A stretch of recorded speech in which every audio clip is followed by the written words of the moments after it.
ഇന്ത്യയുടെ കൊടിയാണല്ലോ. ഈ കൊടി നമ്മൾ ആരും വിചാരിച്ചാൽ മാറ്റാൻ പോണില്ലല്ലോ. ഇതാണല്ലോ നമ്മുടെ ദേശീയ പതാക. ഈ ദേശീയ പതാകയുടെ അർത്ഥം ഗാന്ധിജി വിഭാവനം ചെയ്തത് ഹിന്ദുക്കളും മുസ്ലിങ്ങളും ക്രിസ്ത്യാനികളും അംഗീകരിക്കാത്ത ആളുകളുണ്ട് എന്ന് തന്നെയാണ്. അവർ ഇന്ന് സ്വാഗതം ചെയ്ത് വരുന്നെങ്കിൽ നന്നായി, നിങ്ങളും കൂടെ വാന്ന് പറയുന്നതാണ് ദേശീയ. ഈ കൊടി കാണിച്ചിട്ട് ഏറ്റവും അവസാനമായിട്ട് ഇത് ക്രിസ്ത്യാനികളും ഹിന്ദുക്കളെയും മുസ്ലിങ്ങളെയാണെന്ന് പറഞ്ഞ ഒരു പെന്തക്കോത്ത് പാസ്റ്ററാണ്. പുള്ളി പറഞ്ഞത് വെള്ളയെ വരണമെന്നാണ്. അല്ല, അതുകൊണ്ട്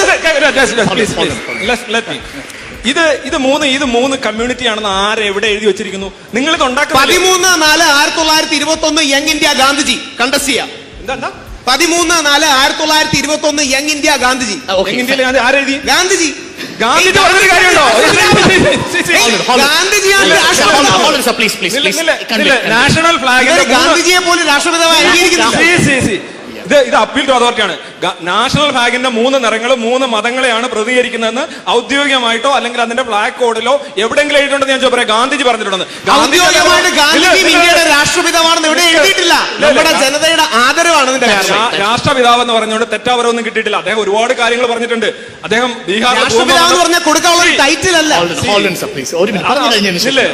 ബീഹാറിലെ ഭൂകമ്പം ഉണ്ടായപ്പോ അത് എന്തുകൊണ്ടാണ് അദ്ദേഹത്തിന്റെ ഡെഫിനിഷൻ എന്തായിരുന്നു? കാരണം അത് കേൾക്കും. അദ്ദേഹം ഒരുപാട് അന്ധവിശ്വാസങ്ങൾ പറഞ്ഞിട്ടുണ്ട്, ഒരു അനാചാരങ്ങളെ കുറിച്ച് പ്രോത്സാഹിപ്പിച്ചിട്ടുണ്ട്. അദ്ദേഹം ഒരു അതോറിറ്റി അല്ല, മറിച്ച് ഇന്ത്യൻ നാഷണൽ ഫ്ലാഗിന്റെ ഈ കളറിന് എന്തൊക്കെയാണ് പ്രതികരിക്കുന്നത് കൃത്യമായ ഫ്ലാഗ് കോഡിൽ എഴുതിയിട്ടുണ്ട്.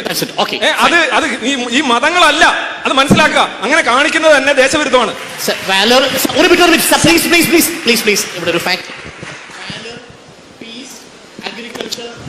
effectiveness അല്ലെങ്കിൽ അഗ്രികൾച്ചർ പ്രോസ്പെരിറ്റി, ഇത് 3 മാറ്റം സൂചിപ്പിക്കുന്നതാണ് ഫ്ലാഗ് കോഡിൽ ഞാൻ മനസ്സിലാക്കുന്നത്. അവിടെയാണ് മറുപടി. ഇത് തന്നെയാണ് നെഹ്റുവിയൻ സെക്കുലറിസ്റ്റ് പറ്റിയത്. രവീന്ദ്രൻ സാർ പറയുന്നത് നിലപാടാണ്, നല്ല നിലപാടാണ്. അതായത് നെഹ്റുജിക്ക് ഇന്ത്യയുടെ വൈവിധ്യത്തെ ഹാൻഡിൽ ചെയ്യാൻ അറിയില്ല. പുള്ളി നിരീശ്വരവാദിയായിരുന്നു, മതങ്ങൾക്കെതിരായിരുന്നു. അതുകൊണ്ട് പുള്ളി ഒരു ദിവസം ഡോക്ടർ രാജേന്ദ്ര പ്രസാദിനെയും കൂടെ കൂട്ടി വിളിച്ചിട്ട് പറഞ്ഞു, ഇതെല്ലാം നിങ്ങൾക്ക് ഡോക്യുമെന്ററിയാണ്, വിളിച്ചിട്ട് പറഞ്ഞു നമുക്കൊരു കാര്യം ചെയ്യാം, ഇനി ഹിന്ദു മുസ്ലിം ക്രിസ്ത്യൻ ഒന്നും വേണ്ട, നമുക്ക് ത്യാഗവും സേവനവും പച്ച പ്രോസ്പെരിറ്റിയുമായി മതിയും. ഈ ഫ്ലാഗിന്റെ ചരിത്രപരമായ സത്യങ്ങളാണ്. ചരിത്രത്തോട് കണ്ണടച്ചിട്ട് എന്താ കാര്യം? ഈ ചർച്ചകളൊക്കെ വളരെ വീഡിയോ റെക്കോർഡർ ഒറ്റ ആയിരുന്നു എന്ന് എനിക്ക് സംശയമുണ്ട്. ഇതെല്ലാം കൃത്യമായിട്ട് പറയാനായിട്ട് നെഹ്റുവും ഗൂഗിളിൽ വായിക്കാം. ഇക്കാര്യത്തിൽ ശ്രീ രവിചന്ദ്രൻ മുന്നിലേക്ക് വെച്ച ഫ്ലാഗ് കോഡിന്റെ കാര്യമാണ് നിലവിൽ നമ്മൾ അംഗീകരിച്ചു കൊണ്ടുപോകുന്നത്. താങ്കൾ പറഞ്ഞതുപോലെ ചരിത്രത്തിൽ ഇതിനെ പല രീതിയിൽ ഇന്റർപ്രറ്റ് ചെയ്തവരുണ്ട്. സ്വാഭാവികമായും പിംഗലി വെങ്കയ്യ അടക്കമുള്ളവർ ഫ്ലാഗിനെ കുറിച്ചുള്ള കാഴ്ചപ്പാട്, ആ കാഴ്ചപ്പാടല്ല ഫ്ലാഗ് കോഡ് പിന്നീട് സ്വീകരിച്ചത്. ഒരുപക്ഷെ ദേശീയ ബോധത്തിന്റെ കാഴ്ചപ്പാടാണെങ്കിലും രാഹുൽ ഈ ചിത്രവുമായിട്ട് നടന്നിട്ട് ഇങ്ങനെ ഇത് 3 മതപരമായി ഇന്ത്യൻ ഫ്ലാഗിനെ വിശദീകരിക്കുന്ന രീതി അവസാനിപ്പിക്കണമെന്ന് ഞാൻ അഭ്യർത്ഥിക്കുന്നു. ശരിയല്ല, ഒരു കാരണവശാലും അഭ്യർത്ഥന സ്വീകരിക്കുന്നില്ല. കാര്യം ഈ രാജ്യത്ത് ഹിന്ദുക്കളും മുസ്ലിങ്ങളും ക്രിസ്ത്യാനികളും ഒരുമിച്ച് സിഖുകാരും ജൈനരും ബുദ്ധരും ഒന്നും ഇല്ലേ? അവരെല്ലാം ഈ ധാർമ്മിക